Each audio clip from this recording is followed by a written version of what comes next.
People have been making and gathering salt for thousands of years. From the mountains of Mexico to the deep caves of Pakistan and the sands of Bali. These are some of the rarest kinds of salt in the world.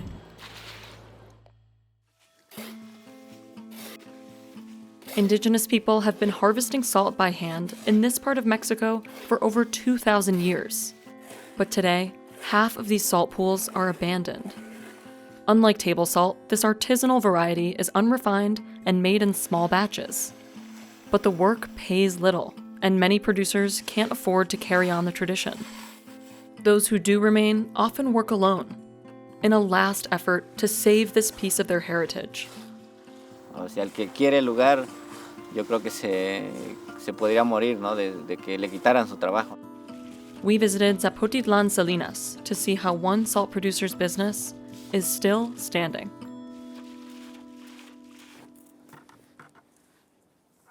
Juan Diego Hernández Cortez works on his land 7 days a week, all by himself. No es redituable como tal, o sea, como para contratar a alguien, ¿no? Como para traer a algún ayudante. The mountains here were once under a sea, so they're full of salt deposits. When it rains, water carries that salt down to these natural wells. Then Juan collects it. Cada pozo tiene diferente concentración, no todos tienen la misma salinidad. Juan carries about 40 pounds of salt water over the rocky hills, barefoot for better traction. He fills one of the man-made pools and cleans another to prepare for the filtration process. Then he pushes all the water into the cleaned pool.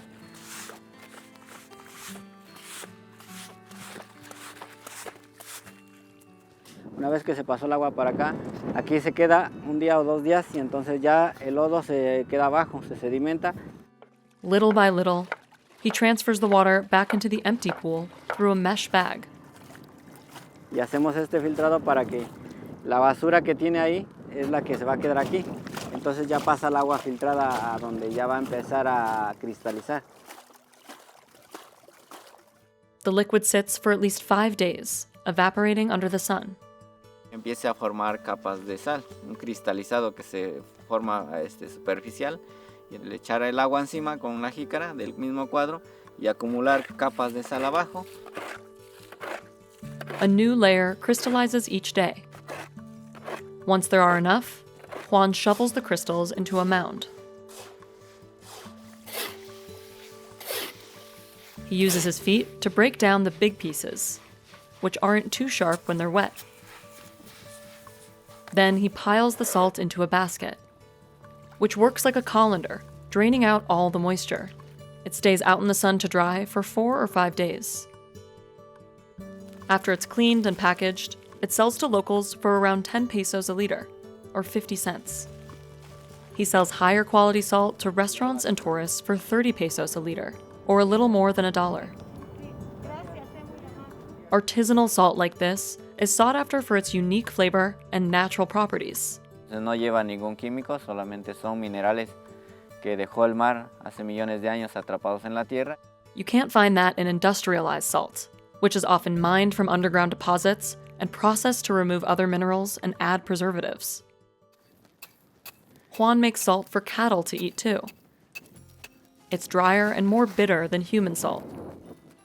It also requires extra mixing and grinding, using a stick made from an agave plant. It can take 2 months to get the cattle salt to this stage. But for all the salt Juan makes, consistent weather is crucial. That's why he only harvests during the dry season. Si cae la lluvia y es una lluvia fuerte, esto se echa a perder. Todo lo que está ahí en sal se derrite. Hoy en día ha habido muchos cambios de clima y hoy puede llover en cualquier momento. Between cattle salt and human salt, Juan sells about 3 tons every 6 weeks, bringing in around 2,500 pesos, or $116 per week. Juan learned the trade from his father, who learned it from his father. He's been spending long days here since he was just about 6 years old. Incluso en algún momento, como yo era pequeño, yo le decía a mi papá, ¿ya nos vamos? Y mi papá decía, no, todavía no, hasta que cante el grillo. Si lo quiero mucho porque es herencia y porque he estado toda la vida aquí. Entonces para mí sería todo, ¿no? Zapotitlan is located in Puebla, and it was engulfed in a sea 50 million years ago. That sea left behind salt deposits that indigenous people started harvesting at least 2,000 years ago by heating salt water in clay pots. By the 16th century, solar evaporation became the more efficient and widely used approach. Salt production boomed along with Zapotitlan's economy toward the end of the 19th century, when travelers would pass through town along part of the historic trail El Camino Real. But after the Mexican Revolution in the early 1900s, the indigenous people of Zapotitlan lost half of their land. Plus, many young workers who went to fight never returned. Today, around 60 salt producers are left, and at 41 years old, Juan is one of the youngest. He says nowadays, Zapotitlan salt is underappreciated. No la conoce y no lo valora, no lo paga, pues como debería de ser. Y para nosotros como productores, no es redituable, ¿no? Many property owners can't afford to maintain the salt pools, and local indigenous laws prevent them from selling to anyone outside the community. So half the land sits unused. Si se dan cuenta, igual mucho del lugar o de lo que es cada salina, se ve muchas como ruinas, no alcanza para vivir de esto y menos para reconstruir, ¿no? O reparar esta estructura, ya que todo es muy caro. Many in the community have left to look for other work. Pues no es tan fácil, ¿no? Trabajar aquí para en algún momento tener familia, pues nos vive uno de esto, ¿no? Entonces, si hablamos de la comunidad, es pequeña, más o menos 3,000 habitantes, pero alrededor de 1,000 jóvenes están en el extranjero. But Juan plans to stay and build towards a better future. He's banding together with 25 other producers to form a brand, which will help them sell the salt at a higher price. They've also learned how to deliver their products during the pandemic. Juan remains hopeful that the artisanal salt industry in Zapotitlan will be revived. Yo lo veo a futuro y tiende a regresar, ¿no? Que la gente vuelva a voltear a consumir lo natural, ¿no? Lo orgánico como eso, ¿no? Lo artesanal. Y tengo esa como visión, ¿no? Que a futuro la gente va a comprarlo, va a valorarlo. E incluso también muchos jóvenes o hasta familias podrían regresar al trabajo.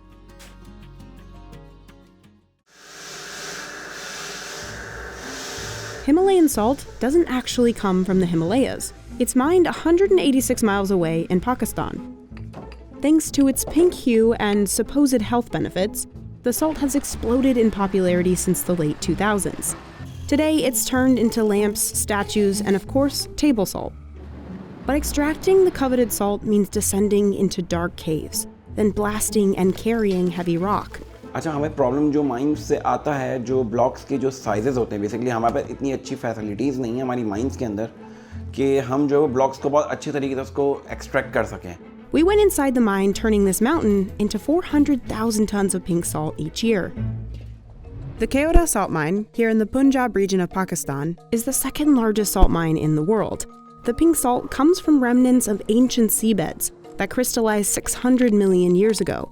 Legend has it, it was actually Alexander the Great's horse that first discovered these salt rocks when it stopped to take a lick. Then, under British rule, salt mining ramped up in the 1870s. Today, it's a popular tourist destination and a working mine, producing the majority of the world's pink salt. All the mining starts here, at the train station. This train takes miners deep into the mountain.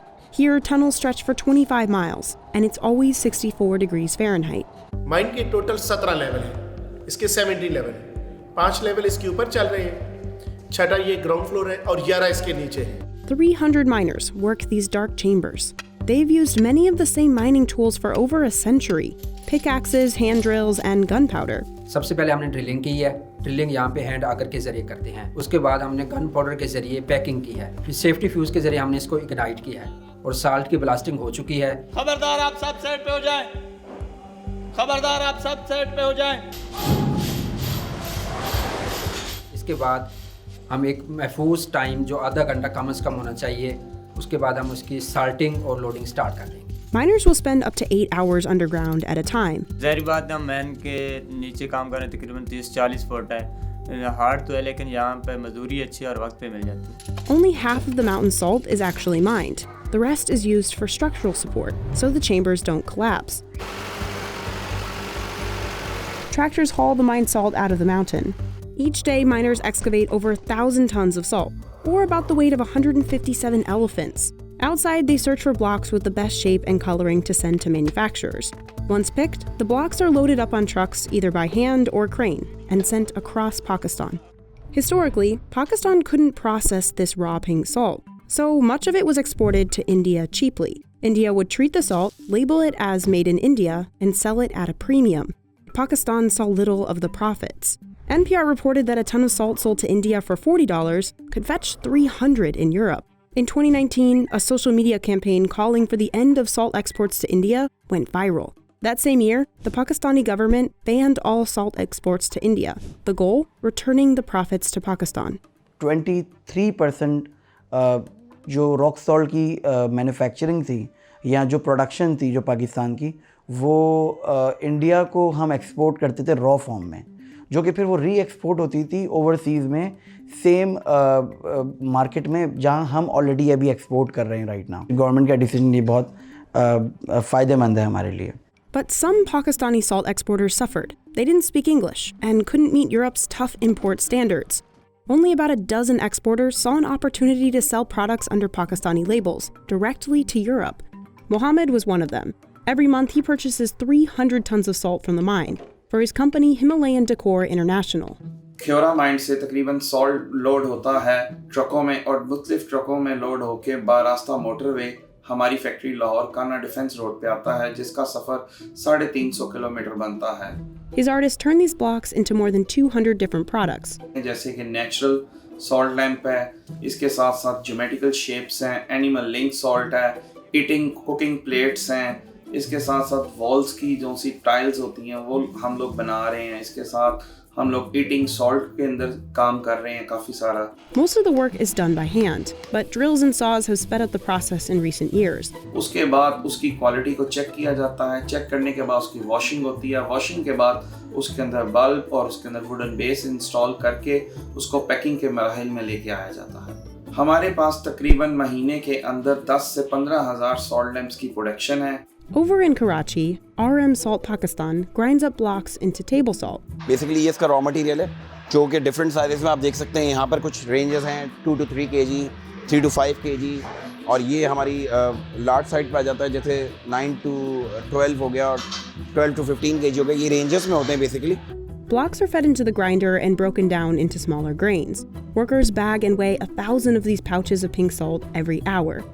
Like Mohammed's factory, RM Salt also makes lamps and other specialty products. After the raw material we get, we convert it with a different shape as per our order. Like you can see in the cutting machine, he is cutting different sizes. On this saw, water prevents dust from flying up, but on the grinders it's not possible, which is why Mohammed's staff wore masks even before the pandemic. Over at RM Salt, as you can see this facility, we have installed a vacuum through which we can absorb the dust. This is the order of USA, one of our client. We are making these goods for them, the moon shape and the heart shape as well. Double drill के बाद हम लोग इसको washing process से गुजारते हैं, क्योंकि इसमें हमें मैनुअली काम करना पड़ता है। उसकी वजह है कि इसके साइजेस जो है वो डिफरेंट होते हैं। The lamps are then coated with a gel to prevent humidity from interacting with the salt, and then they're shrink wrapped. RM Salt ships 30 containers of products every month. Mohammed exports about 80% of his products, primarily to Western countries like the US, UK, and Spain, where demand has spiked in the last decade because of the alleged health benefits. यहाँ पर 3 colour का नमक है, white है, red है और pink है। इसके अंदर वाइट के अंदर है सोडियम क्लोराइड, पिंक के अंदर मैग्नीशियम है और रेड में आयरन शामिल है। 98% तो ये सोडियम क्लोराइड ही है, NaCl ही है, जो कि नॉर्मली सी सॉल्ट भी है, लेकिन इसके एडिशनली जो बेनिफिट्स हैं वो 84 मिनरल्स जो इसमें होते हैं, जैसे कि कैल्शियम है, मैग्नीशियम है, पोटेशियम है। However, It's such a very small percentage of the salt that makes up these minerals that you are highly unlikely to get any real benefit or any trace of them in your regular serving of salt itself. But nutritionally, it's pretty much similar to regular salt. It's also pretty similar tasting to sea salt. But others claim Himalayan salt has healing powers, whether inhaled, used in spa treatments, or in lamp form. There's a lot of different homeopathic remedies that can seem very, very appealing, but actually they're not grounded in evidence. And it's these false health claims that have driven the price up. Himalayan salt can cost up to 20 times the price of normal table salt. Normally जो price start होती है pink salt pouch की, वो normally एक manufacturer से वो 60 cents से शुरू होती है और एक मैं 1 kg बैग की बात कर रहा हूँ जो कि सेल होता है रिटेल मार्केट्स में अराउंड $9 होता है. But that money doesn't always make it back to the miners. They take home less than 1,500 rupees a day, not much more than the cost of this bag of Himalayan sea salt at Walmart. And those salaries have stayed the same, even though Pakistan has severed its salty relationship with India, and the pink salt is seeing growing demand abroad. Pink salt की demand इस time पूरी दुनिया में दिन ब दिन बढ़ रही है. मेरा नहीं ख्याल कि इसकी खरीदो फरोख्त में कहीं पे कोई कमी आई है. क्यों कि लोग इसको बेशुमार इस्तेमाल कर रहे हैं और दिन ब दिन इसकी फरोख्त बढ़ रही है. Luckily, the mountain won't run out of salt anytime soon. It's estimated only about 220 million tons of salt have been excavated here, nothing compared to the nearly 6.7 billion tons left. Salt from Bali's beaches is some of the rarest in the world. It's also some of the most natural. But harvesting it takes patience and a huge amount of strength.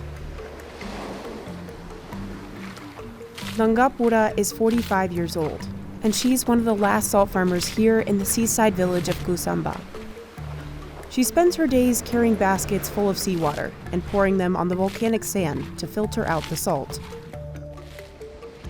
But salt farmers make so little that most have left the business for better paying jobs at nearby hotels and tourist spots.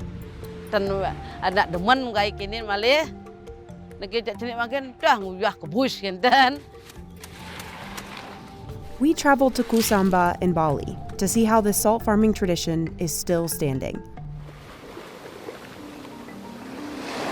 Tourists visit Kusamba and nearby regions for their famous volcanic sands. But for Nunga's family, they've been an essential source of income for at least 4 generations. She starts her day at 6 in the morning, leveling sand for about an hour.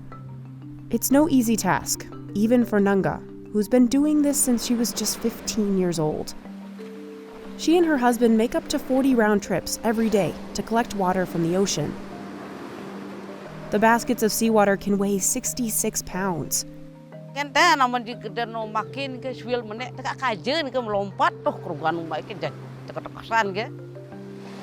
Even on a calm day like today, it's hard to keep the balance against a swelling tide. So she tries to collect water from smaller waves. After 30 years, she can go back and forth for hours without a break, even as temperatures reach as high as 90 degrees Fahrenheit. The manual labor drove some farmers to replace the buckets for machines that can pump that much water in just minutes. But Nunga hasn't installed one yet.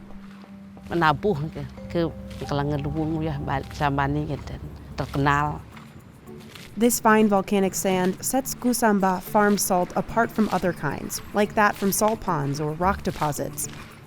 It absorbs the water fast, like a natural sieve, leaving sun-baked salt flakes on the surface. Nunga is careful to spread the water evenly, because the salt won't crystallize if there's too much water in one area.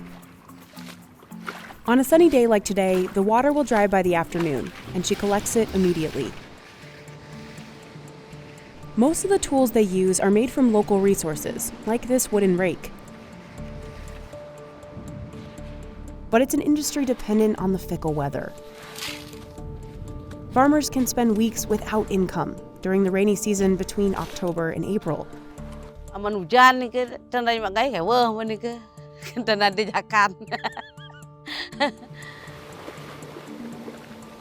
And erosion is slowly swallowing up this beach.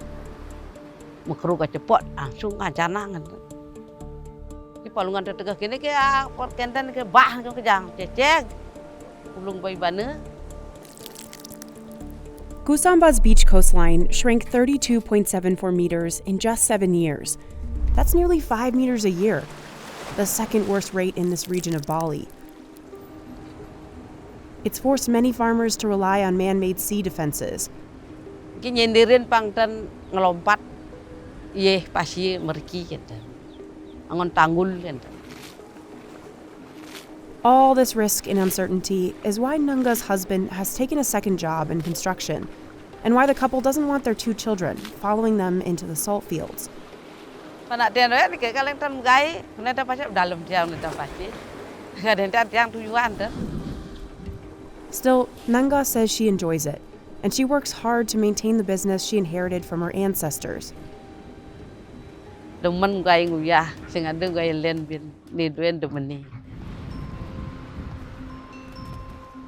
Nunga filters the salt in her hut. She uses seawater to flush all of the salt from the sand and runs it through a filtration system 3 times until the salt is pure. She pours the concentrated salt water into these troughs. They're called palung, and they're what give the salt its name. Traditional ones are made from coconut tree trunks. But Nunga also uses these synthetic sheets that help the water dry faster. This is the only part of the process that she's modernized. More and more, farmers have been switching to these because they're cheaper and don't leak.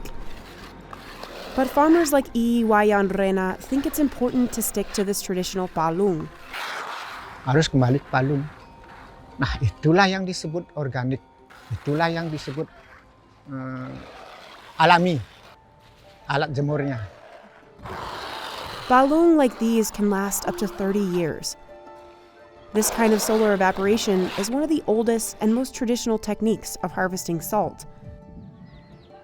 In about 1 or 2 days, the water will be gone, leaving behind pyramid-shaped crystals. The natural sea salt is said to be higher in nutritional value than the average table salt, which is often heavily refined. Farmers describe the flavor as subtle and not overwhelmingly salty. And this is the only salt Nunga grew up eating.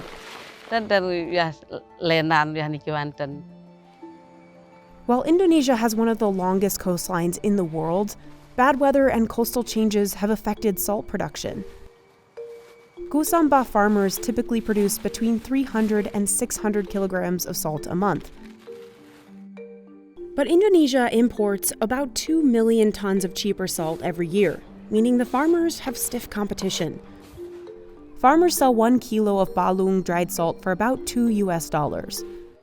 That's more than 3 times the price of mass-produced salt sold in most grocery stores, making it a luxury item for the majority of people. That leaves farmers with unsold stock. Wayan leads a network for local salt farmers, and he helps artisans like Nunga sell their salt.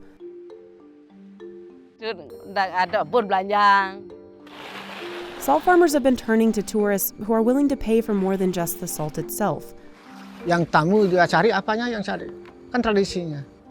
Bukan garamnya yang dia beli mahal. Karena cara pembuatannya masih tradisi. The decline of tourism during the pandemic was a major setback for them. And without the promise of a consistent livable wage, this generation of farmers could be the last to continue this trade. Bapak berusaha untuk membangkitkan anak-anak muda. Mulai sekarang mudah-mudahan lah. Kenapa? Karena Bapak ingin melestarikan warisan. Gusamba salt farmers received a geographical indication certificate from the Indonesian government in early 2022. It recognizes that a product comes from a particular place and has a unique reputation because of that. Farmers hope the international prestige of the certificate will boost export sales. Nah, Bapak yakin untuk ke depan pasti akan cerah. Panten katikuangan uyah sambil berusaha dan pang ada nak nyusukin. Kada cakapang mau nak nyakap, mau nak depang lagi. Tadi dak. This is standard sea salt. But after 30 days, it'll become this. High-quality bamboo salt costs almost $100 for an 8.5-ounce jar, making it the most expensive salt in the world. So what is bamboo salt used for? And why is it so expensive? For hundreds of years, Koreans have used bamboo salt for cooking and as a form of traditional medicine. It's made by placing sea salt inside of bamboo and roasting it at a high temperature. The goal is to infuse the salt with minerals from the bamboo and to remove any impurities. But the premium compared to other types of salt is steep. 9 times roasted bamboo salt, sometimes referred to as purple bamboo salt, can cost over 10 times the price of pink Himalayan salt. Most of that cost comes from the labor-intensive process. Every single step is done by hand. 처음 천일염을 대나무통에 넣어서 맨 마지막 9번째 용융을 해서 완제품 포장이 될 때까지 한 달에서 한 달 45일 정도, 50일 정도 이 정도 기간이 소요되고 있습니다. The process starts by cutting 3-year-old bamboo into uniform trunks, leaving one side closed as a container for the salt. Sea salt from the west coast of Korea is densely packed by hand into the bamboo. Workers load filled bamboo onto a cart and push it into a kiln. Traditionally, only pine logs are used. This process takes around 12 to 14 hours. Baking everything at over 800 degrees Celsius burns away the bamboo, leaving a column of salt. But the process has only just begun. 그 다음에 그것을 소금 기둥을 다시 분쇄해서 대나무 채우는 것을 2번, 그것을 반복해서 하는 것이 8번을 하는 거죠.